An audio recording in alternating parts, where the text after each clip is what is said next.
It was such a pleasure last night to hear all the reminiscences of the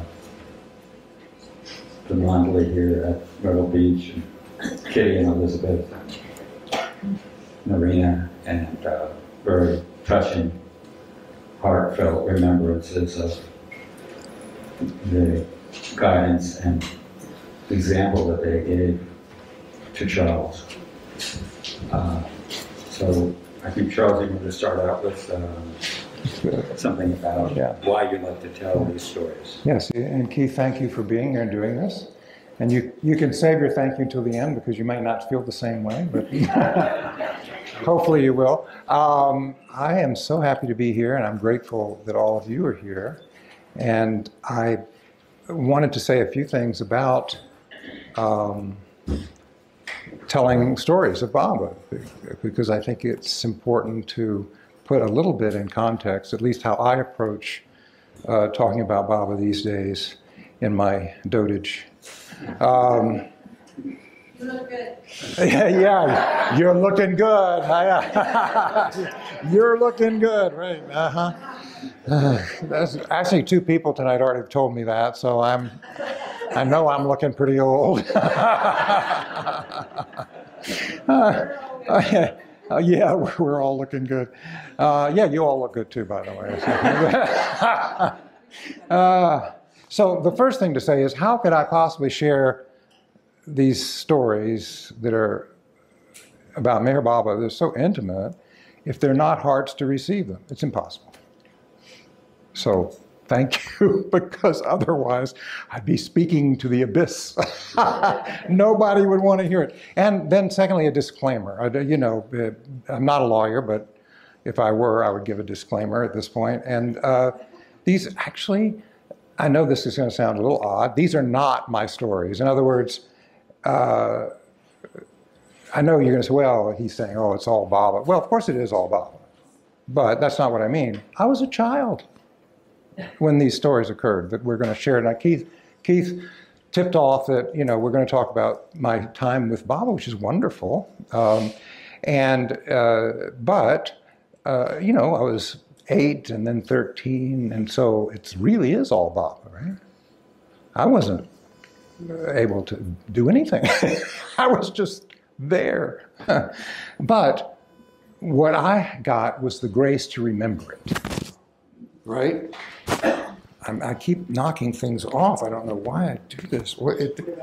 Anywhere. Put it on anywhere at all. Okay. It doesn't have to be up or down or sideways. Okay.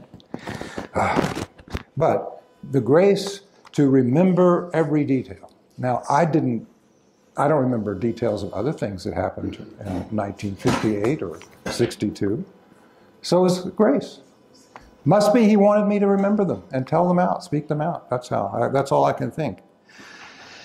The other thing I want to say is that I think these stories of Meher Baba, not anybody's stories of Meher Baba, including yours, all of you have stories of Baba, they are, for Baba lovers, they are about the beloved you already know. So that's why it's such a wonderful thing to share. Because it's not like you are learning something new or hearing, well, you might be hearing new details or circumstances, but the reason we respond as Baba lovers to stories about Baba is because we recognize him.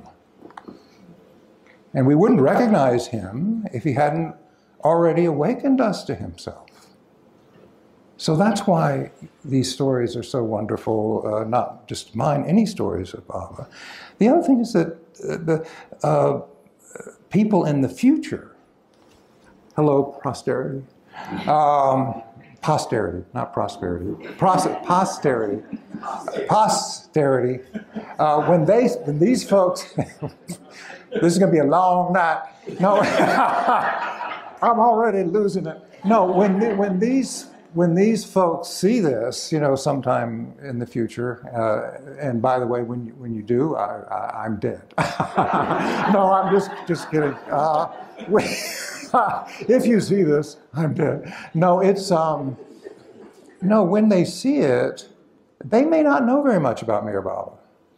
right? They may know very little. Some will be shown somewhere, be on YouTube if there's still such a thing, but they will recognize, right?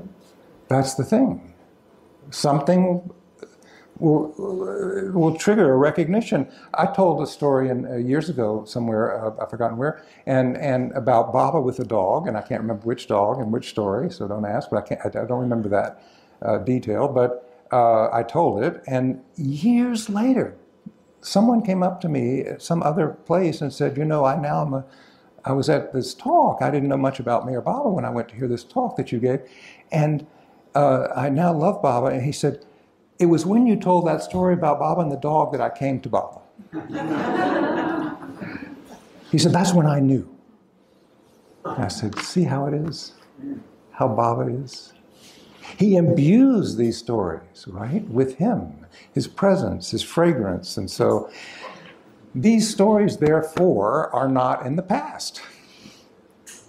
These are not historical.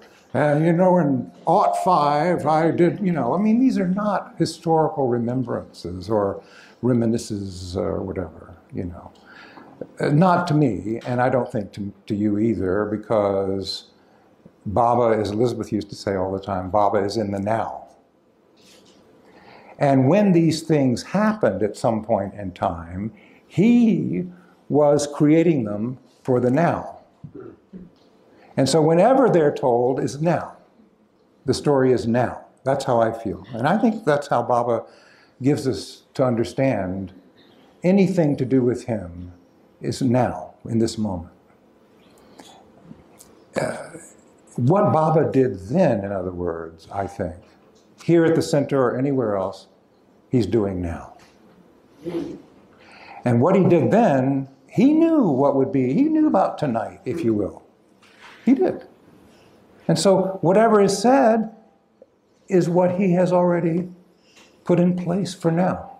That's how I feel. And that, the last thing to say is, every time, and this is my experience, and maybe many of you feel the same way, every time these stories are told, whether it's mine or somebody else's, they're new. They're new. They're new. Because we hear them in a fresh way. Thank you. That was my context for tonight.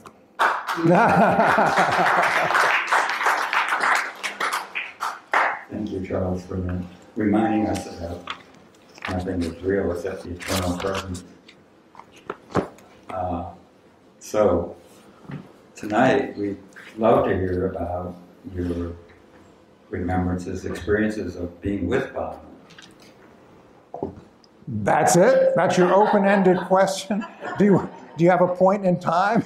Start. Well, if we could start with 1958. Okay. Baba's visit to the center, 1958. All right, we'll go chronological, yeah. Most of us have seen the films of Baba being here and the children's party and all that, and Baba sort of playing, passing out prasad, playing with the children. Yeah, right. Yes, well, I'll share a couple of moments from 1958 because honestly, there's so many wonderful moments, but why I'm not going to share them all. So meeting Baba is probably the defining one because that was set the stage for my entire life. And I'll say more about that after I say the story because I've come to realize recently that that's really more true than I thought. And the other thing is to say what I was saying when I was sharing about Elizabeth and Kitty. The real beginning of the story, which I won't go over again, but the real beginning of the story was meeting Elizabeth and Kitty in 1957. Right? That's, now looking back, that's when I first really encountered Baba.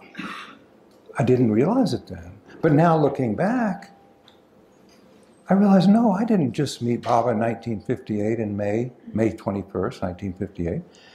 June 1957, when I met these women who were his greatest disciples, you know, that I know in the West, they brought Baba alive to me. I didn't call it that. They didn't tell me about that. They didn't explain anything. But being around them for a year gave me the how do you say, the scent of Baba. This is his ways. You know, I think you know what I mean. How they lived and acted reflected Baba's way, how Baba would do things. That's just how they were, naturally. So by the time Baba came, unknowingly, I already kind of knew him a bit about how he is, what he, yeah, I didn't realize this until much later. But in terms of that time, meeting him, just to say there's so many things one could say about how we got to the center and all that, but I won't go into all that. That's too many things. I'll go right to meeting Baba because that's the heart of the story. And what happened was I was told that we were going to meet Meher Baba. I knew he was from India, and of course I had been around Elizabeth and Kitty. I had seen, I guess, images of him. I didn't know much more. Mother wasn't very forthcoming. I don't think Mother really knew yet what to say to her children about it. And we were small. I think Mother underestimated what we could take in at that time, but she didn't say much. And she didn't put Elizabeth gave her photographs of Baba, right? She didn't put them around the house. She hid them. No, she did. So you see how sort of nervous she was about the whole thing. She put them away somewhere. And except for one, Baba holding the lamb or goat, whatever it is, right? That Elizabeth took and Rano took, another version of it. That one, famous one, Mother's favorite photograph, she kept that out. So I remember that one, that's all. So he came, and we were then to go see him, and my mother went the first day, did not take us. Unfortunately, she took very seriously that children, you know, if they lived in Myrtle Beach, a few of us lived in Myrtle Beach, were to go to school, and the other children were to be on the playground with the person hired to take care of children, right? A kiss of death, in my view, you know? I mean, I didn't want to do either one of those things, you know, after I met Baba, of course. But before I met Baba, all I knew is I wasn't getting to go. She went. Then second day, Baba asked her, the first day, you know, where are your children? Baba said, I want to meet your children. So next day she brought my brother John, oldest. And then May 21st, the third day, me. And then Wendy met Baba the next day, the 22nd. That's how it was. And I remember getting there and Mother not being there around. She disappeared somewhere. She put me in a line out in front of the lagoon cabin. I suppose she went inside with Elizabeth. I don't know where she went at that moment, but she wasn't there. And, you know, I was a very well-behaved child, I must say. Margaret used to say I was too good. And she was right. I was too good. But so I would just, you know, do whatever I was told. And so I stood there in the line and I got this impression, and I don't know where I found this, that if I'm in this line, it must be the North Carolina line because I'm from North Carolina. So I just figured, well, all the North Carolina people must be, I don't know where I got that. So I'm sitting there with the North Carolina people, whoever, and they weren't. But anyway, I obviously couldn't, I was little and I couldn't see into the lagoon cabin to anticipate what was going to happen. I just figured, well, Mother's in there, I'm waiting, and I'll be called. You know, I just waited, and the line went. And of course, a child, I got curious, right? So I got very curious. What's this going to be? Who am I going to see? Like any child. And so I start, you know, like this, to see, like, you know, to see if I can, the big people in front of me, to see around them and all that. And just for a moment, somebody moved and I got a glimpse inside the screen door. It's the far entrance to the lagoon cabin, you know, that one. I got a glimpse inside, and there sat Jesus. Jesus. Now you might say, well, wait a minute, Jesus? How do you know what he looks like? I mean, you say, well, Sunday school. No, I'm telling you, it was the Jesus that I always imagined. You see, growing up, I had my own image. I didn't like Sunday school. And I liked church, hated Sunday school, but I had my own idea of Jesus, what he looked like. And I looked in the door, and there he was sitting there. And you know, at 8 years old, what one does? One says to oneself, oh, it's Jesus. I remember today saying that to myself, oh, it's Jesus. And completely accepting of that impossible fact. And then, as soon as I had that thought, I was called inside. And of course, it wasn't that figure at all. It was Baba sitting there with his pink coat and in the chair that's there now. And I tell you what, I never, at that moment or any other moment, I never thought, wait a minute, where's Jesus? But what did happen was, any conflict that I might have had, any tension between Baba and Jesus, because I grew up loving Jesus, was wiped away. I never felt it. And I'm sure that's why. They were one and the same from the moment I saw him. Maybe that's why he gave me that. I don't know. I went in, it was Baba, of course, and it was so familiar to me that I ran and embraced him. Now, I have to tell you, that believe it or not, I was a very shy child. I'm still self-conscious, I'm still introverted, but I've learned to manage it. But in those days, I was extremely self-conscious and introverted, and I would never run up to greet somebody like that. The last thing I would do as a child. But I didn't even think about it. I ran across the room, he opened his arms, and I embraced him. And all I can say is that he felt, the feeling of being in his arms was like, this is so familiar. I didn't think about it, but it felt familiar. Almost as though, and this is not quite it, almost as though I had seen him, a day before, 2 days before, and now I was seeing him again, that way. It didn't feel at all new. Nothing about him seemed new. And he smiled at me, and he said this, every time he saw me after that, 58, 62, he would make this gesture, like this. It was actually the last thing he said to me in 62. So he said that, and then he had me stand next to him. And of course I was little, so when one stands next to Baba at that age, you're eye to eye. Right? You're eye to eye. It's so nice. And I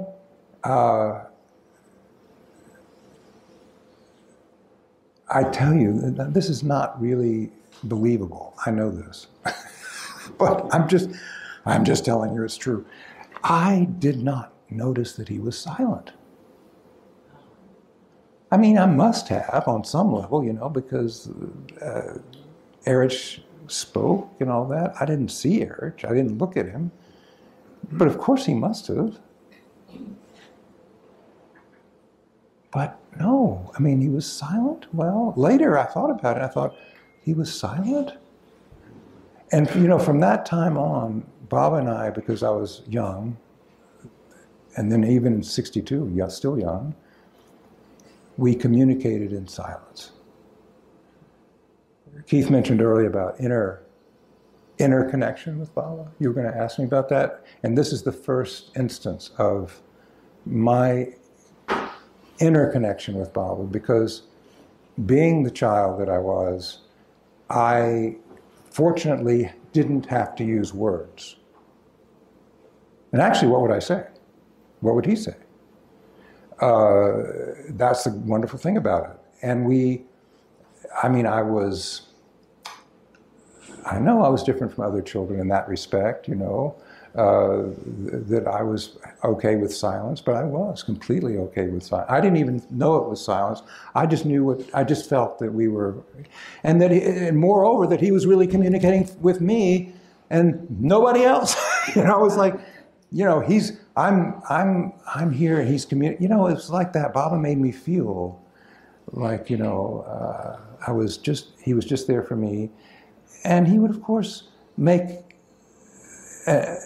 he would do things like stroke my cheek or my chin or, you know, smile and all that, which kind of was a way of speaking, too. Very wonderful way of speaking. So he made you know that he was speaking to you, and you didn't have to say anything. Thank goodness. I had no questions. Bob had liked it if you had no questions.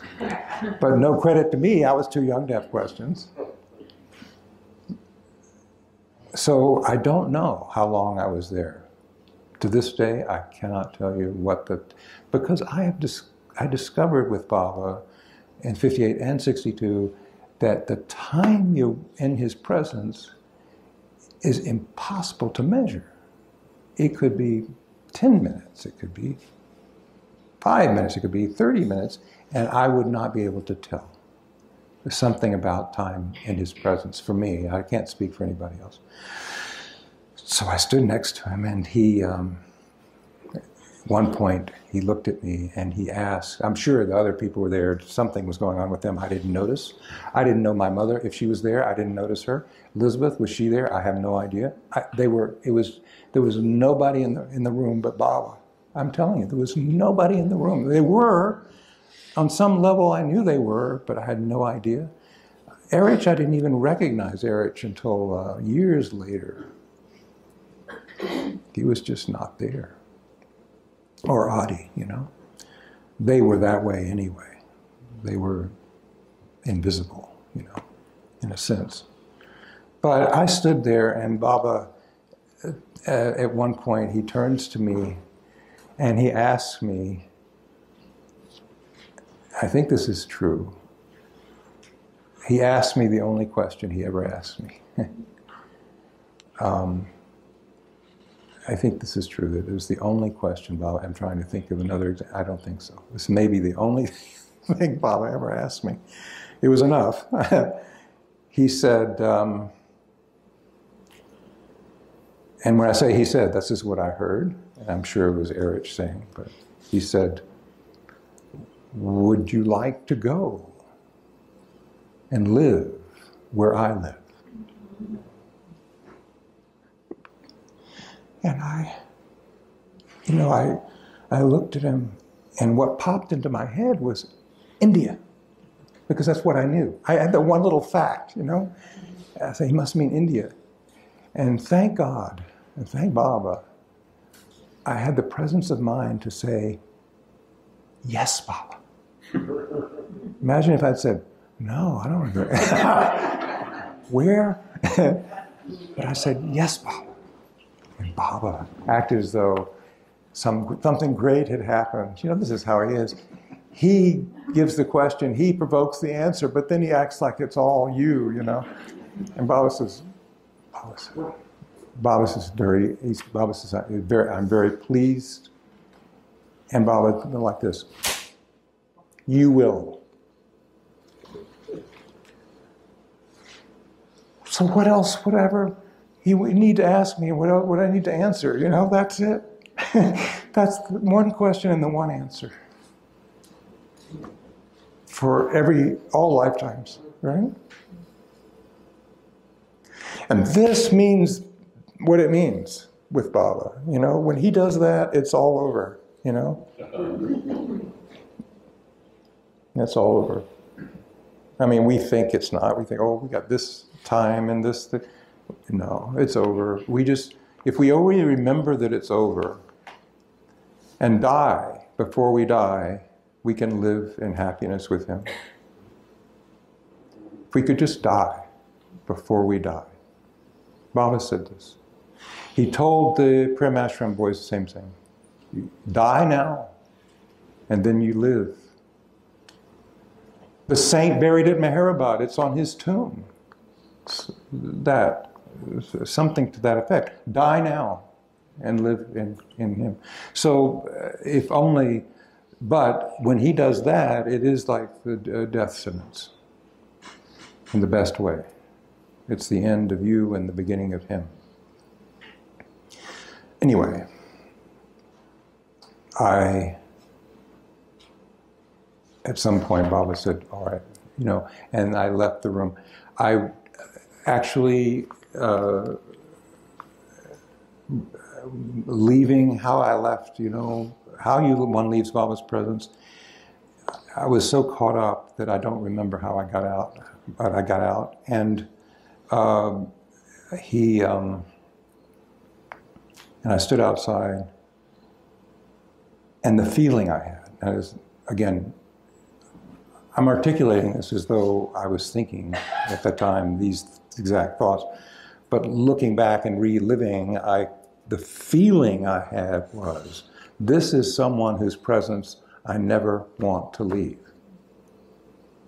Never want to leave.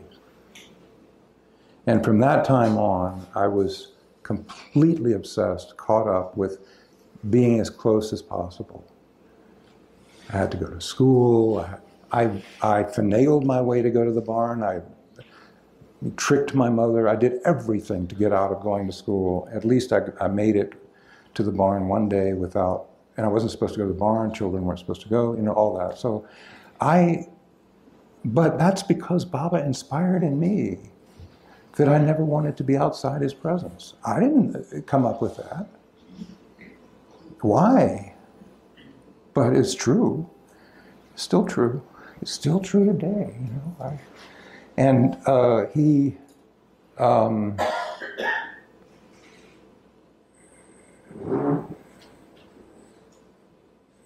years later, when I was at Harvard Divinity School, and some students and faculty, for some reason, they asked me to tell about meeting Meher Baba. I don't know. They knew that I guess I was connected with Baba. We had Baba meetings in one of the Divinity School rooms for a while, so they knew, they'd heard of this, and so they said, they were being very generous. Let's hear the story. So I told the story of meeting Baba. I didn't tell it like I told it tonight because, their hearts were not open. So I couldn't. I didn't know how. I told them, but how can you tell that story? Especially those days, I had never spoken publicly about Baba, meeting Baba until that day. So I didn't know what to do, but I knew they wanted me to, and it was for Baba, and so I told the story. And after I finished the story, and the crowd was breaking up, and people were nice, thank you for telling, like that. And one student, who was a friend of mine, she came up to me and she said,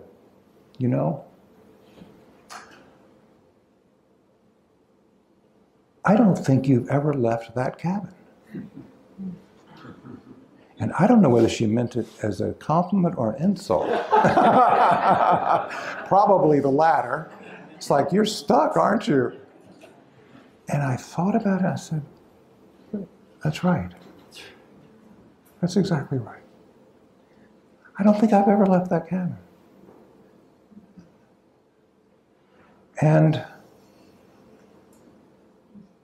it's because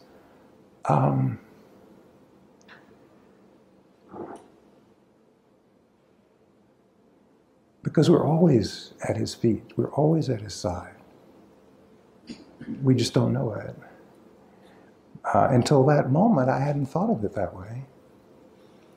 But of course.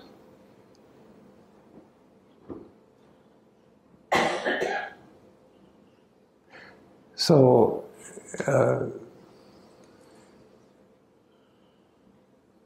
again, going back to what Keith was asking about earlier about interconnection, the other part of interconnection Because it wasn't as though later, after Baba dropped the body and I got older, I developed an inner connection because Baba wasn't in the body. No, it wasn't like that at all. First, I communicated with Baba immediately in silence. It was inward. It was not like words.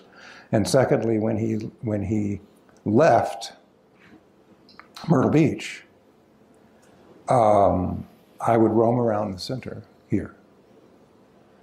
I wrote a terrible poem, which I like very much because it was sent to Baba at one point and he loved it, so I like it because of that, but it was not very, well, I was a child, so it wasn't exactly, James Merrill or somebody. So I wrote this poem, and roaming around the center, and of course, his presence here. So that's why I would roam around, to still enjoy the fragrance. You can today, right? I've been walking around this week. Baba's fragrance is there. You know what Elizabeth called it? You know this.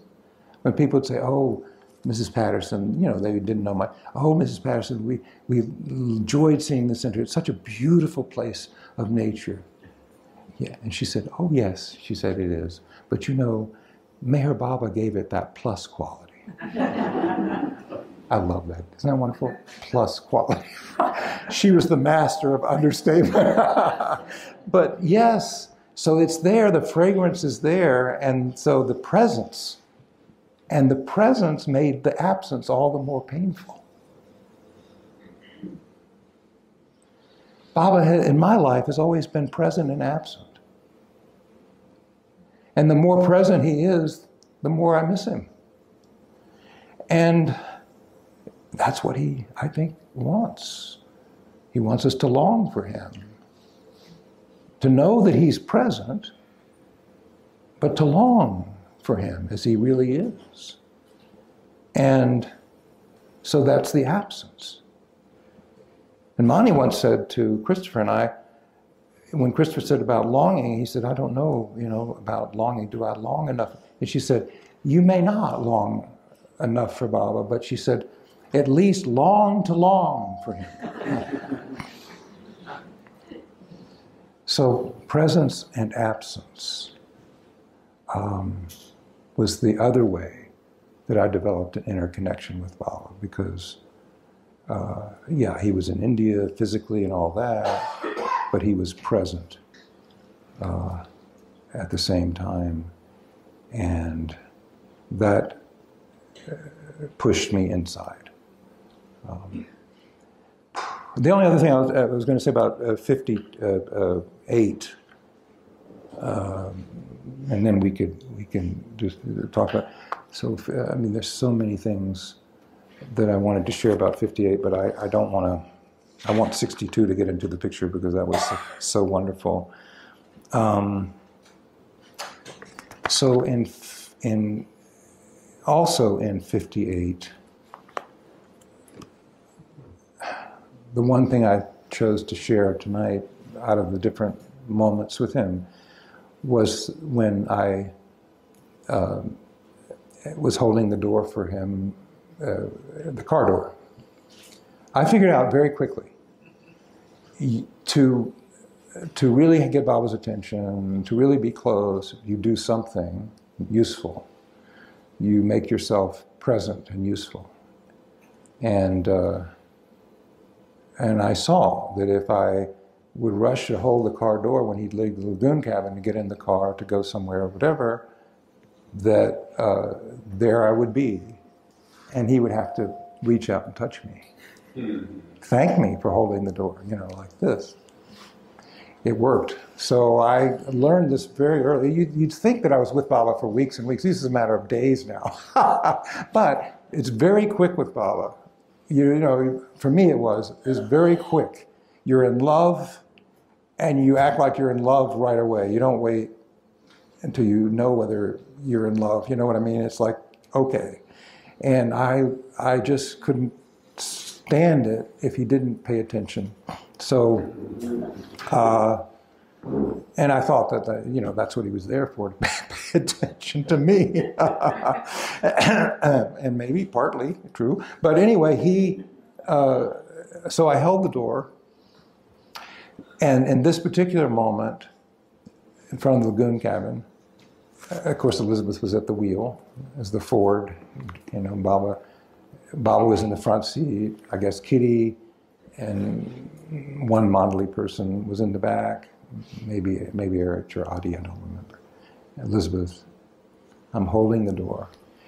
And this is the time he was going to my mother's theater, the Shrine Club on Highway 17, which I guess is still there. And no, gone, okay. Is there a shrine in the... No, I'm just kidding.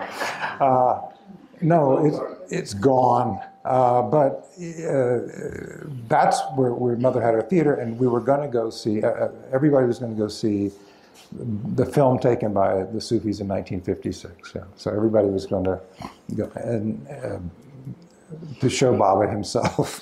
I don't know why exactly, but anyway, it was something they wanted to do. It was very sweet. So,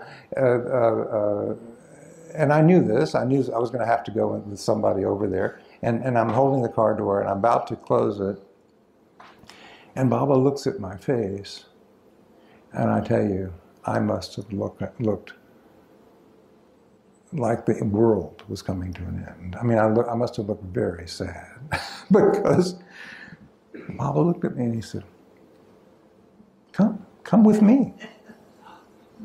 And I said, oh, Baba, so I couldn't believe it. And Baba scooted over to the middle so I could sit there. And it was sometime later that I realized how painful that must have been. He was in great suffering when he was here in 58, tremendous pain. He couldn't sleep. He had to cut the trip short. Baba was suffering a great deal. His hip was just terrible, and yet he was so loving and happy and all that. But I mean, he told us that it was suffering. So, and there he was, moving over. Now that might be so much if in those days those cars had this thing in the middle. Remember that? What was under there? I don't know. Something. Accelerators or pipes, or I don't know what they put. But so if you got that seat, you were like this. So that's where Baba had to sit. So I could have a nice seat. Right? And now I can't believe it that I didn't know. But how sweet, Baba. So loving, so kind to this child. I mean, there's never anyone like Baba. Never anyone like that. So anyway, I got in, and then Elizabeth and Baba, reaches over and he pushes the horn so people would get out of the way. Baba's ready to go. Baba's ready to go. He's ready to go. And so she drove us out, and it was one of the first times.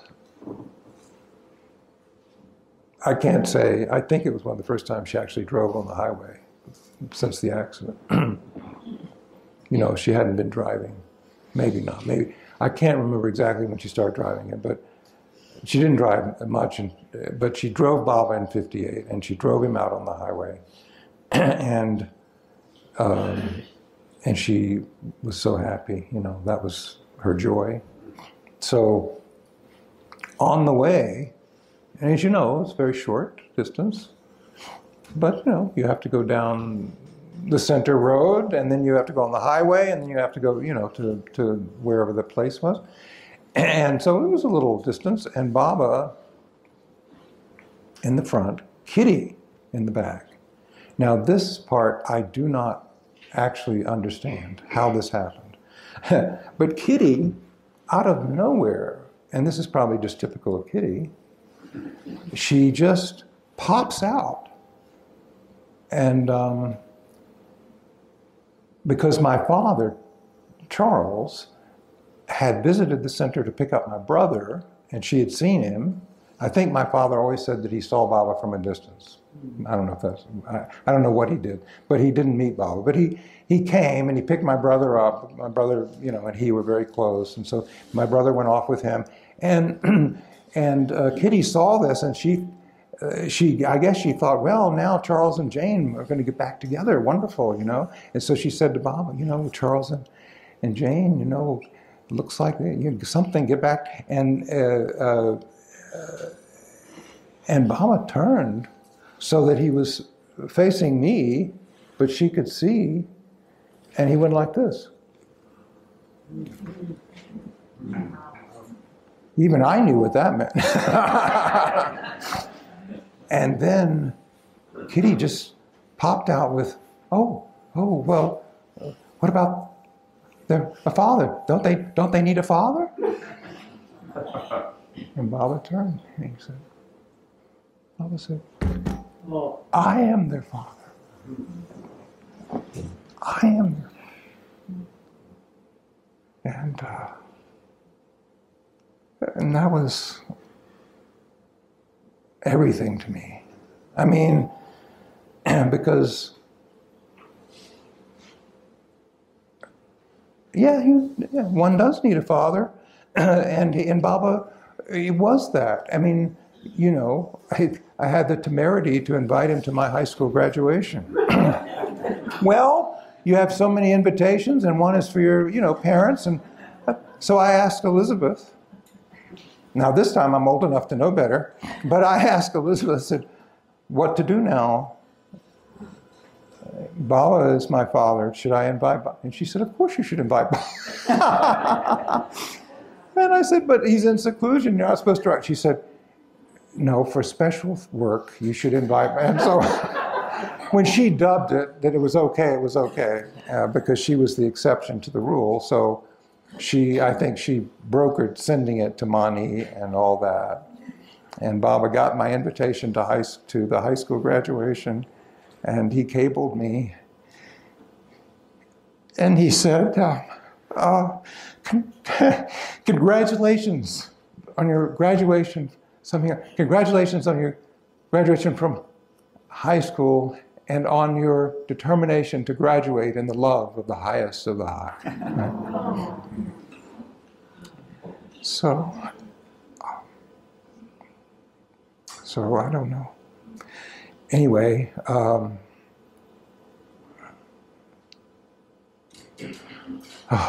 so there's, should we move to 62, please? You're supposed to be here. The guide here. Is it all right to move to 62?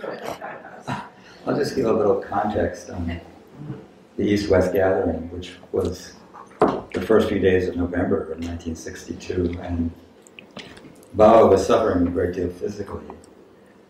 But from the accounts of people who met him, particularly the Western accounts, which is the ones I've read, he was extraordinarily radiant, and people had these profound experiences of his divine love. And also in the world, the Cuban Missile Crisis was going on, China was invading India, and these were weighing heavily on Baba's physical well-being, and it's because of the work he was doing in those areas. So, and I think this was kind of an extraordinary event because it was a meeting of East and West lovers of Meher Baba. It wasn't until the last day of general darshan, so it was people who were Baba lovers, as opposed to the general public.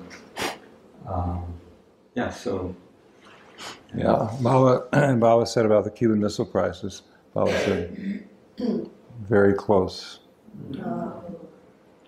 And he said about China invading India, he said, Baba is on both in Chinese and the Indians, but India will win because Baba is born here.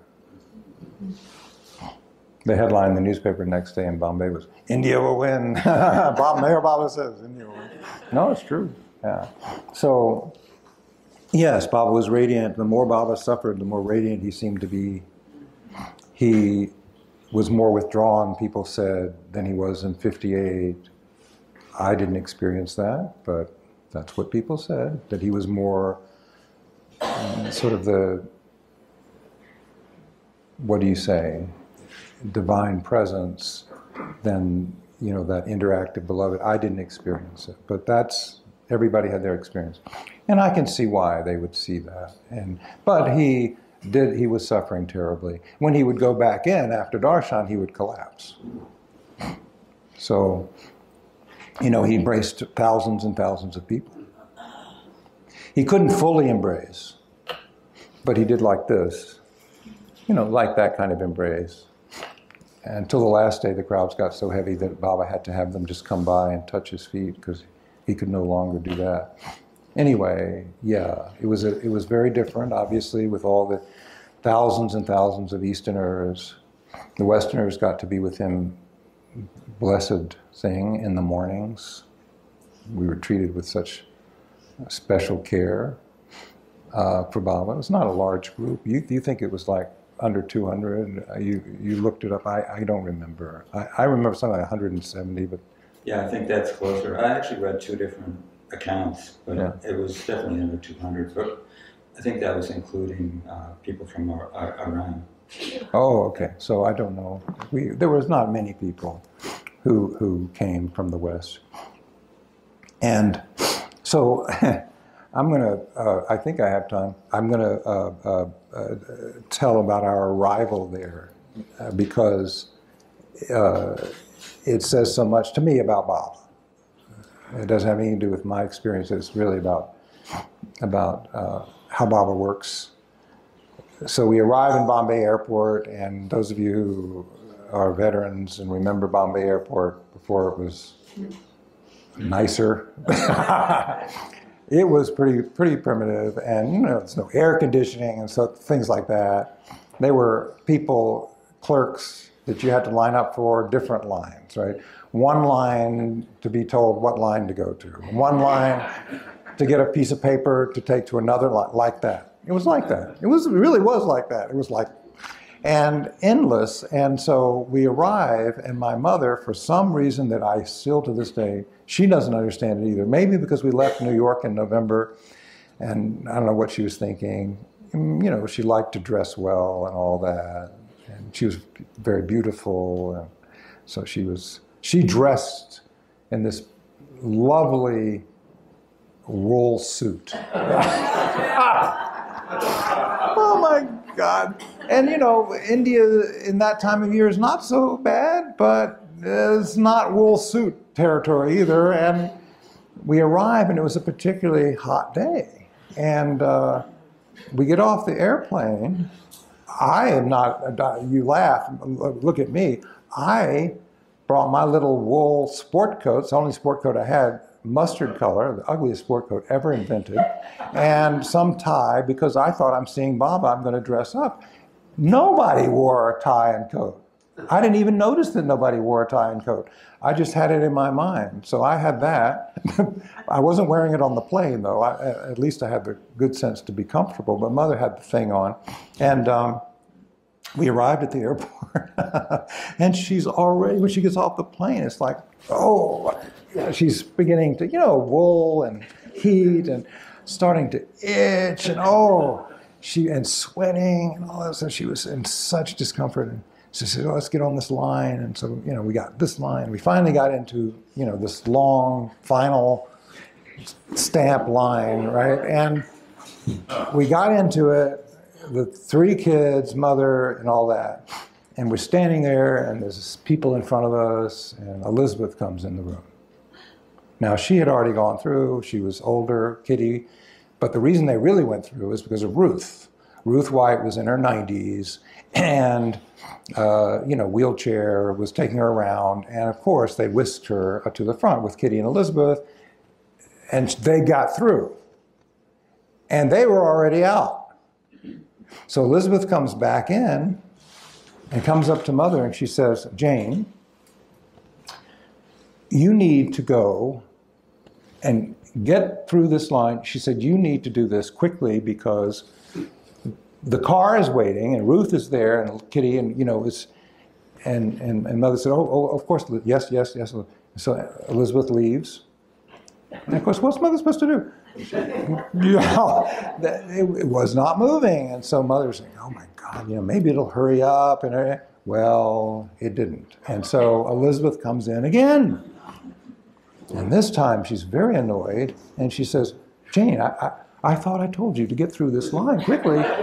We're waiting. And Mother, meanwhile, is like, oh God, I'm dying here. She felt terrible. She was just, she wanted just to scratch her skin off.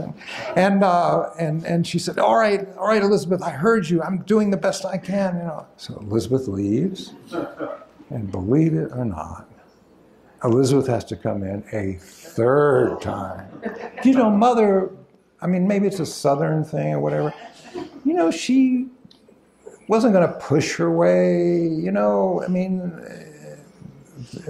so she didn't. She just stood there hoping for the best. And of course, the best didn't happen. So Elizabeth comes back in, and Elizabeth looks at her, and this time she says, Jane, Baba wants Ruth to be cared for, and you're to help, and this is from Baba. You have to get through that line. And, Mother looked at her and she said, well, Elizabeth, why didn't you tell me that in the first place? Which was a good point, And so, of course, then Mother jumped too, right? She was going to get in front of the line no matter what, because it was Baba said. So she looked to the front, and guess who was in the front? You've heard the story, but this is a wonderful part of the story. In the front of the line, maybe the next person waiting, John Bass. Now, if you didn't know John Bass, you missed something. He was quite a wonderful character, but imposing. And I don't think he was that tall, but he was a kind of big guy, but he had this big bulldog face. And he had a bad speech impediment. So it was very intimidating. You talk to him, you go, so first of all, you couldn't understand him, and the second thing is, and his job in the 40s, he was an arena's bouncer. Yes, at lectures. And he didn't have to even take people out. All he had to do was go and stand next to them and glare at them, and they would shut up. He was like that. And he also sold the books. He was the only person who sold books.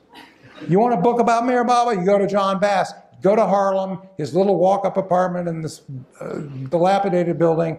Go inside the apartment. Nothing but books stacked everywhere. I don't know where he slept.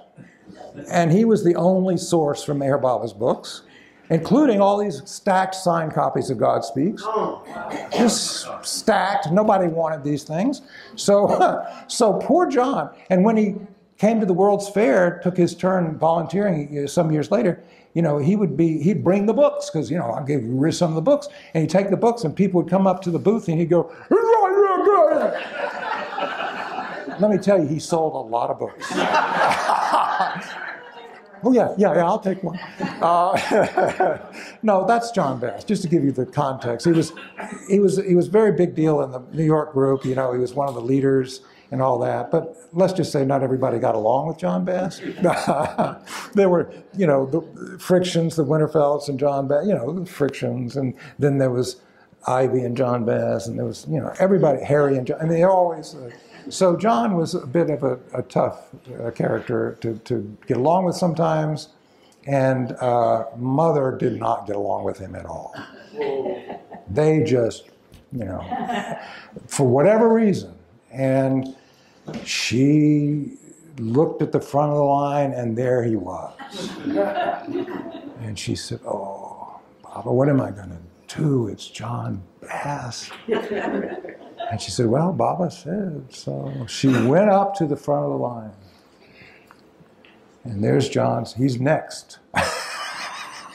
And she pushes him out of the way with the 3 kids. She comes in, And she says, you know, I'm getting in here, and then he didn't say anything. She turns and she looks at him and she says, "And as for you, John Bass, I don't give a damn what you're thinking."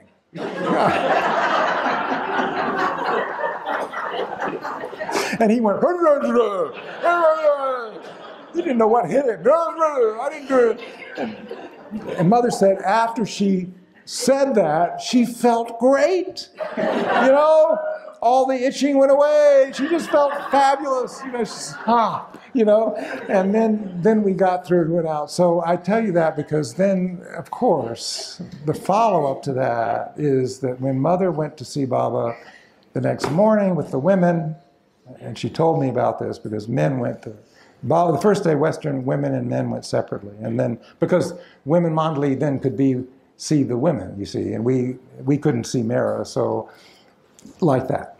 So they were there, and Baba, typical of Baba, you know, asking people how they are and their travels and, you know, all those things, you know, Baba asked as though he didn't know. And you really felt he didn't know. Baba actually made you feel that he was really genuinely asking you. And Baba said, I take that on to be human with you. He took on that, not knowing. And so he was doing that, and then he suddenly started, you know, he said, well, you know, the men aren't here, so what do you think? What about Harry Kenmore? And a lot of people went, what about Harry Kenmore? What do you think? Harry, you know, when he recites my prayer, it's very loud, isn't it? And, oh, it was. It scared the heck out of me when I was a child. You know, he really, do you ever hear him recite the Master's Prayer on tape or something? Oh, man. You saw him do it, yeah. Oh, yo, wow. And I'm going, oh, and so Baba brought it up. You know, Baba knows how to tweak people, and so Baba said, what do you think? You know, Harry, do you find it too loud? And you know, and so he would ask this person and that person, and then everybody was, you know, trying to, well, it's a little loud, Baba. You know what I mean? Trying to be honest, but you know. So Baba finally said, oh, yeah, and Baba said, okay. Baba said, yes, it's very loud. But Baba said, I love the way he recites the prayer because he loves me so much. And then he says, and what about John Bass? You know, John Bass, it's hard to understand him, isn't it? Which was a like double meaning, right?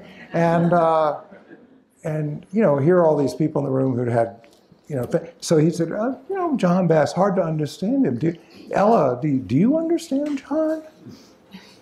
And well, Baba, I try. Sometimes it's hard to. And he did that, and then Baba paused, and then he turned and looked over his shoulder. Mother's sitting back here behind the Baba's sofa, over his shoulder. He turns, he looks at her, and he says, and Jane, do you understand John Bass? And she knew that he knew. And she didn't know what to say because they just had this terrible thing, or she had it. And said, it's all right. Bob said, Jane, whatever you understand or not about John Bass, know this. John loves me very much. And I love John very much. That's all you need to know.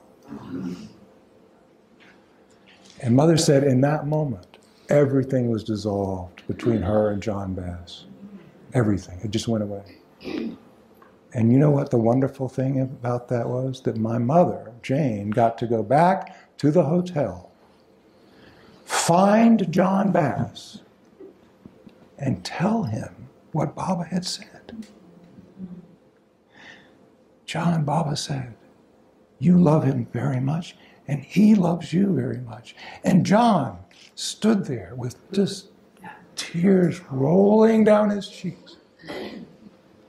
And they embraced, and they were close friends ever since that day. So I couldn't resist telling that. Because it's so like Baba. Natural way Baba has of doing these things. He could read your mind. He could say, oh, you know, I know you had a fight. You know, Baba. He was never like that. Well, oh my gosh. I have a couple more. Do I have time? Yes. No. All right. So I don't. This is so hard to choose what to say. But these last two stories are probably the most defining in my life, the ones that I keep living over and over. And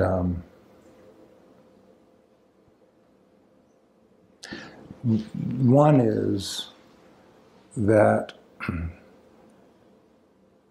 the girls, young girls who were there, some of them, got the idea to walk early to see Baba. Or not to see Baba, because you weren't supposed to see Baba. You weren't supposed to walk early either.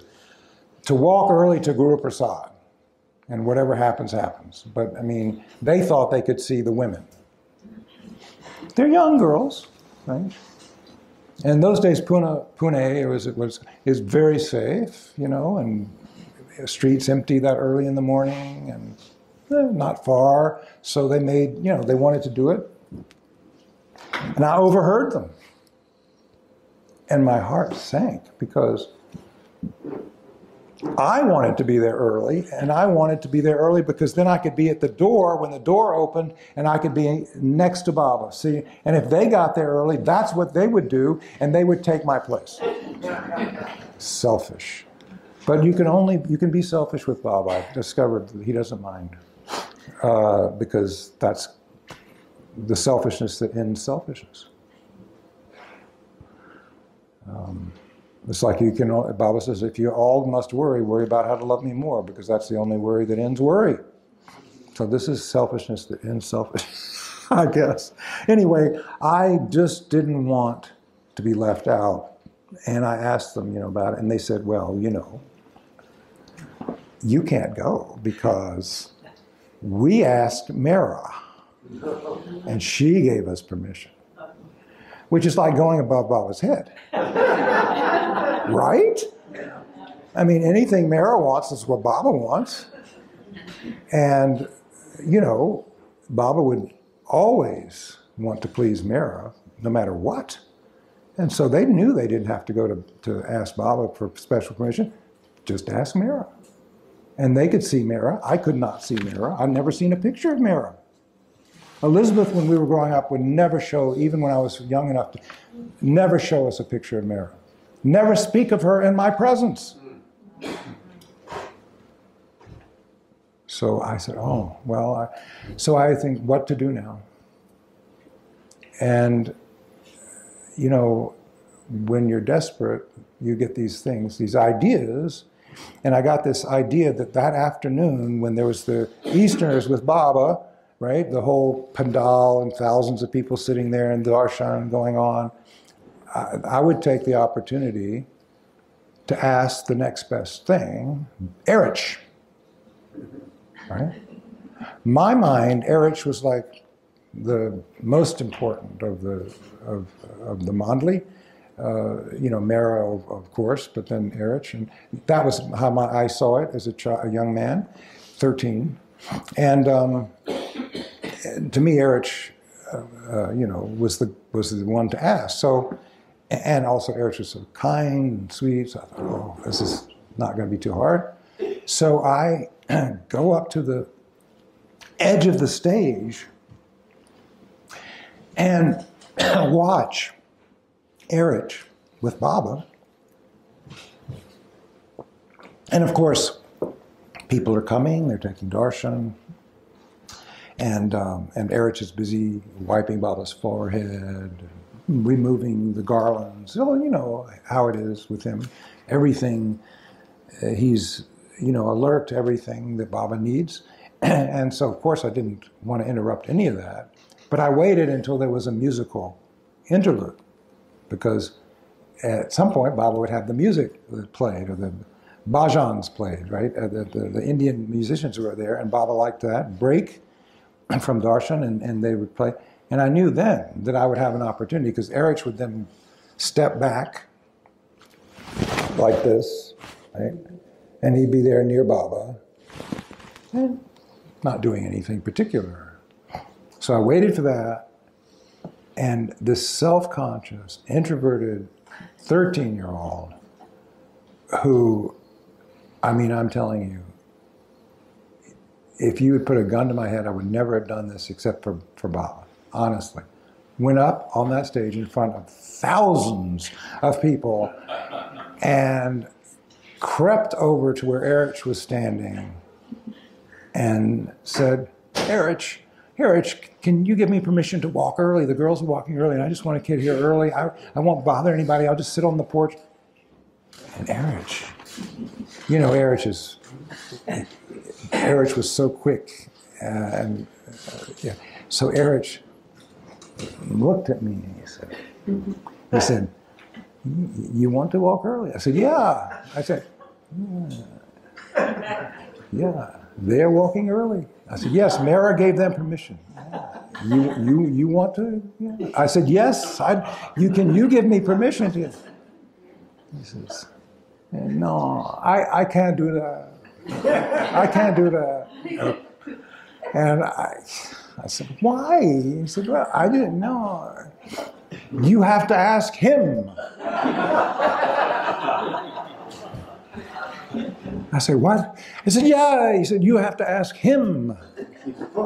He is the one. He gave the order. I said, oh, Erich, really? I have to ask Bob? Yeah. He said, go on, ask him. Ask him. Speak it out. And so, what to do? I walked over with Erich to Baba, because Baba's enjoying the music and all that. And all these people are staring at us, you know. And I tried to blurt out my question. I mean, it wasn't complicated, but I was tongue-tied, and I tried to say, you know, Baba, I want to walk early, but I don't know how it came out. I was having trouble, and Erich, very sweet, you know, he in Gujarati explained to Baba what I was asking. and so we got the question out to Baba, and Baba, I'm standing right here, you know, and Baba looks at me. You want to walk early? I said, yes, Baba, I want to walk.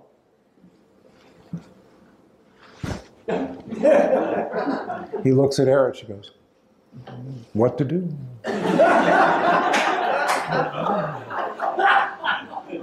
And all these people are watching like, what has he asked Baba? What thing is going on? So, and I'm like this, and Baba takes his time. You know, it's like pondering this very difficult question. And then finally Baba says, granted. And starts to laugh. And Erich starts to laugh. And then I realize what fun they've been having. You know, Baba's humor was ever present. You know, I just didn't get it at first. I thought Baba was being serious. I was just shaking in my shoes. And so that's how I got permission, right? From Baba himself. Yeah. And, God. And so the next morning, I walked early with the girls. They went off. to see the women Mondley have tea or whatever it was, and I didn't mind. I was on the porch. I was in front of the door. My shoes already off. I'm ready to go because when the time came for the doors to open, I'm there. I'm going to get the seat next to his knee. That was my goal. So I'm just there. I'm waiting and all that. But naturally, again, being young and all that, I thought, well, why not just peek in and see what the room is like when nobody's there? So I take the white curtain, covering the little window of the door, and I peek in, and there's Baba. Baba is sitting there. I thought, oh my God. He was sitting there waiting for us that early, right? Just waiting, just waiting. And I couldn't believe it. There's Baba. There were no Mondley people. There was nothing. Just Baba is a big room. So on the other, but I could see him sitting on the sofa on the other end of this long room, wide too, and I thought, oh gosh, I hope I haven't disturbed Baba. And a few minutes later, Rano comes out, Rano Gailey, and she comes up to me and she says, Charles, Baba wants you to say good morning to him. And I said, oh. And then she disappears. So it's just me. So I open the door, I go in, and there's nobody except him. And I know in my mind that Baba wants me to come to him and say good morning. I know that much, even though I'm just overwhelmed by, I've never been alone with Baba. What is that, to be alone with Baba? I've never been alone with Baba. So I had to make my way, right, to in front of him. And it was the longest walk of my life. Because every step was so difficult, self-conscious, and, it's like, because Baba was looking at me the whole time. And didn't take his eyes off me. And somehow, I finally got up in front of Baba. And I had the presence of mind. I said, good morning, Baba. Baba smiled.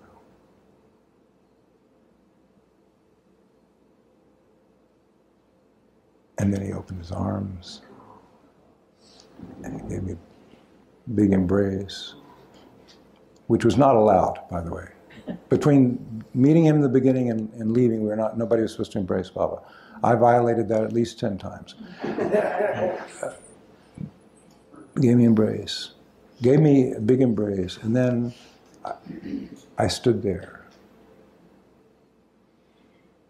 And I looked at Baba in the eyes, and he looked at me. I never looked at Baba in the eyes. If you see the films of '62, Baba's eyes are moving very rapidly the whole time. Like this. Rapidly. I'd never seen them so still. And he just looked at me. I looked at him. And I couldn't say anything. I had nothing to say. And he was silent. There was no interpreter. So we looked at each other. And at that moment, I had the only glimpse in my life of, and there are no words, but that Baba is complete in himself.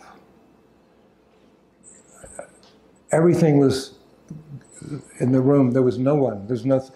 Even the furniture didn't seem to be there. Even I didn't seem to be there. It was only Baba. And that for just that moment, looking at him, I just felt, there is only Baba. There is nothing else. There is nothing else. I actually had this feeling that was true. And how long, I don't know. I don't know. It changed my life. It did. It changed my entire life.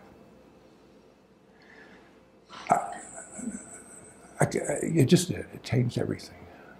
There's nothing else. So Baba then, at some point, Baba went, and time. And I think I backed out. I don't remember. I was so, but I'm sure I backed out because I would not turn my back on Baba. But I just have no memory of how I backed out, and I made it out, and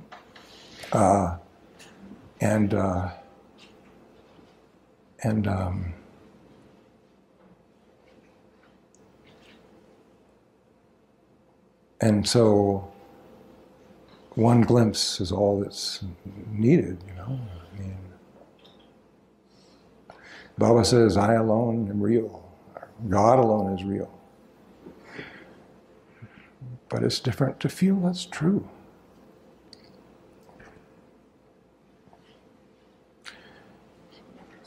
So on the last day,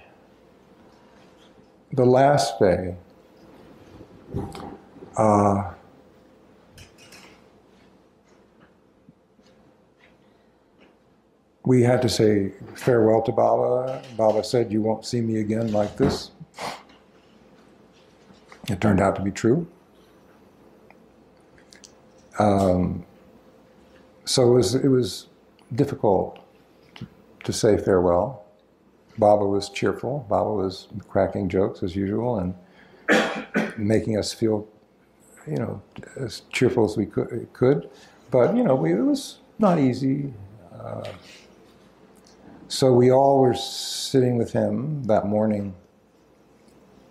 And at some point, Behram, his brother, says to Baba, told Baba that, you know, he arranged it ahead of time that Baba, at a certain point, I want you all to go outside. I'm going to take a film of everybody with you this last day. And Behram was taking the film. He was the only one allowed to take a film inside, and then he wanted a shot outside. So we all followed Baba out into the front of Guru Prasad. We all ringed ourselves around Baba's chair, and you know there are pictures of it with all of us standing there. I'm next to Elizabeth. Wendy is right there with me, and next to Baba, I mean, and you know, at one point Behram says, you know, Baba, you should make movement. This is a film after all. And so Baba says, all right. And so Baba goes like this, and he tells all of us to move, so we all move. So Baba was enjoying himself, and then we went back inside. Now, this next part, I have to tell you, and it's a little embarrassing, but the one little thing I had inside my heart, why, I do not know. I picked this of all the things.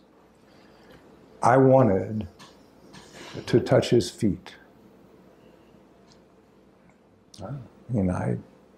Now you say, well, why didn't you? Well, I was very hesitant to do anything to disturb Baba, and in '58, people didn't touch his feet, Westerners.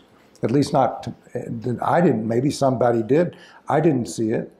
I didn't feel we would, you know, take liberties to just do something. Baba didn't, you know, Baba embraced Westerners. He didn't do the, you know, like Easterners. So I didn't think of it, except that when he left, I thought I would love to. I sat next to his feet in Mother's Theater.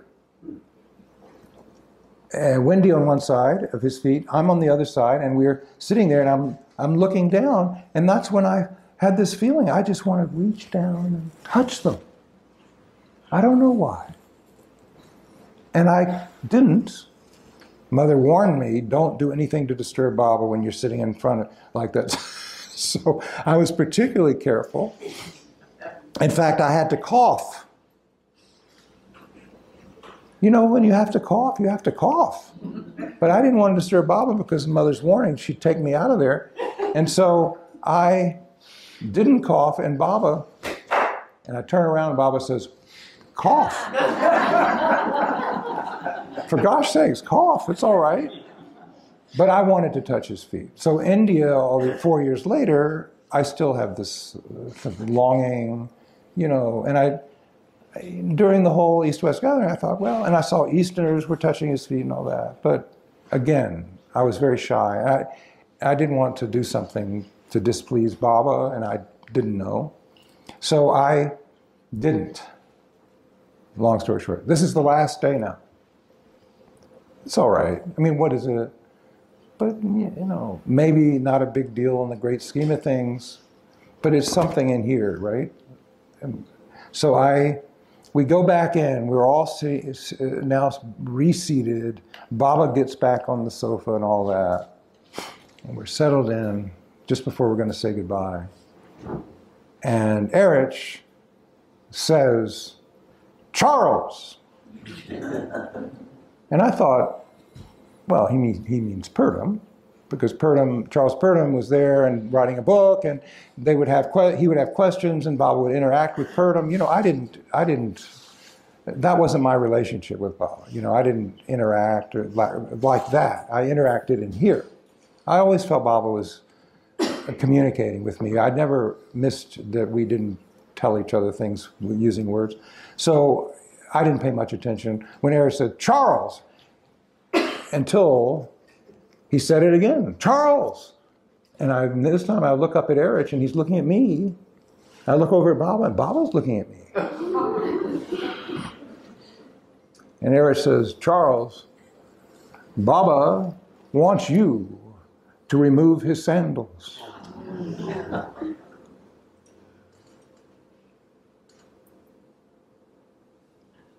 And then I knew, you know, Baba knows my heart. It doesn't matter what it is, how small, you know. And so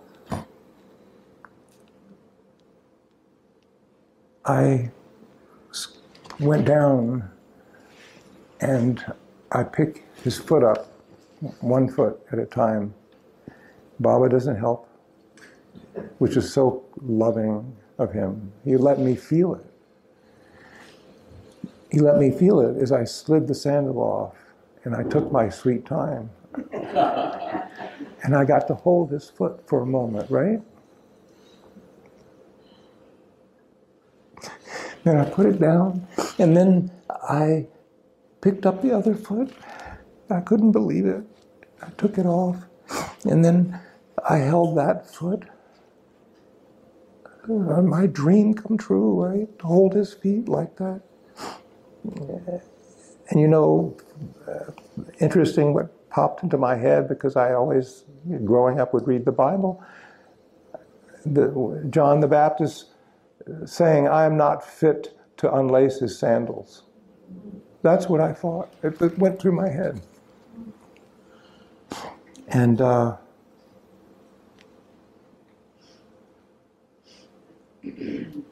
then we had to say farewell. It lifted my heart, you know, and it was hard to say farewell, but that lifted my heart. And because I knew he would always know my heart, right?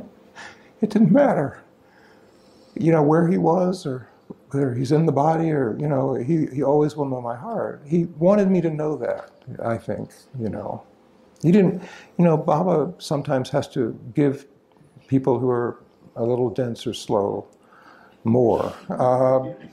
And that's, I don't know, but he had to give me that, I guess. Anyway, he did. And so I knew that, and my heart was feeling lifted. But of course, we had to give him a final embrace, and we did. Some hung back, me included. The only time with Baba I've ever hung back.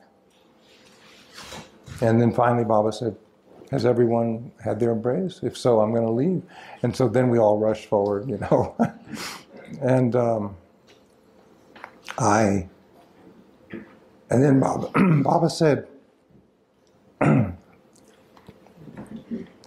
among other things, he looked at my mother, Jane, and he said to her, he said, don't be nervous. Don't be afraid. And then taking us all in, he said something like this. He said, I am the Christ. Open your eyes, and you will see me as I really am.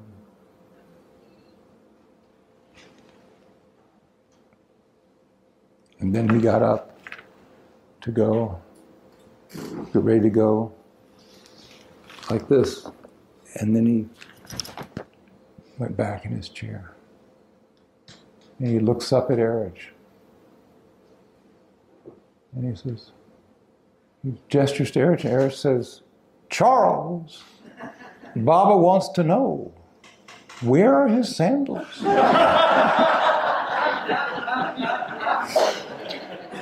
They had been pushed under the sofa by all the people coming, you know. And so, this is how he is. I scrambled, I found them, and I had the opportunity to put them back on his feet. You know, as Elizabeth would say, when Baba gives, he gives with both hands. And this was an example of that. So I put them back on, and then Baba got up to leave, and he looked so childlike that day. Sometimes Baba could seem immense to us, to me, and sometimes he could seem very fragile and childlike. And this particular day, he seemed that fragile, his suffering was such. And he was walking, his only day he walked out before us, slowly making his way with help. And I remember because the little hair ribbon, you know what you call it, not a braid in the back, tied with a little pink ribbon. I know somehow I can visualize that to this day, that the little pink ribbon receding out the door, Baba leaving. And I said to myself, yes, he is that. He is the Christ.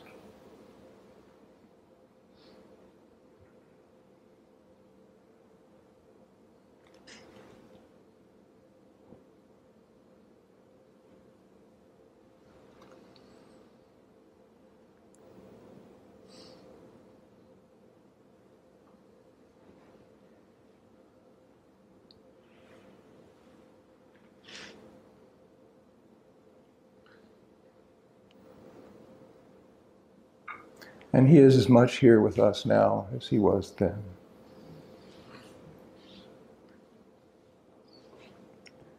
So many of you have lived with him before.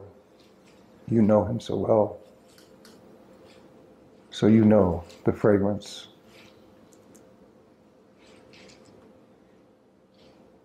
And we'll be with him again, won't we? Christopher says he doesn't like the last part of my wish. My wish is my guide in my life. But the last part says you should remember me every day from now on, then you come to me. Christopher said, I don't want to come to him. I want to be here when he comes back. I said, Christopher, it doesn't necessarily mean that. It can mean different things. You could be born into a Baba family. You could be... So I finally mollified him, and he's accepted number 6 on my wish. But yeah, what else is there? But for me, to look forward to that when he takes form again. He's present, but then when he comes again, we will know that our longing will be fulfilled again. Thank you for giving me this opportunity. Jai Baba.